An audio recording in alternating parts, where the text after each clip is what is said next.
Après la fin des panneaux signalant les radars automatiques, voici un nouvel outil pour lutter contre la violence routière.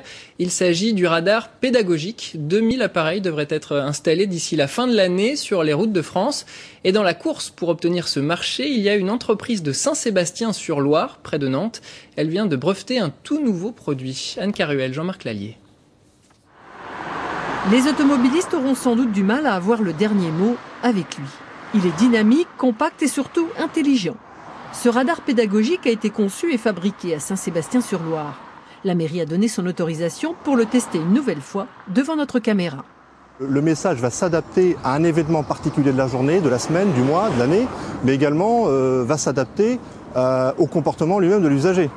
C'est-à-dire que si un usager arrive un peu trop vite, il va avoir un message qui sera différent de celui qui roule de façon tout à fait raisonnable. Tous les paramètres liés à la signalisation routière sont enregistrés dans un ordinateur. Dans un premier temps, de l'atelier, il suffit de programmer différents messages. On pourra lui changer sa façon de fonctionner à distance. Donc par exemple, on va pouvoir afficher des panneaux tels qu'un 50 km/h, un 30 km/h, mais aussi du texte, la vitesse, des sourires.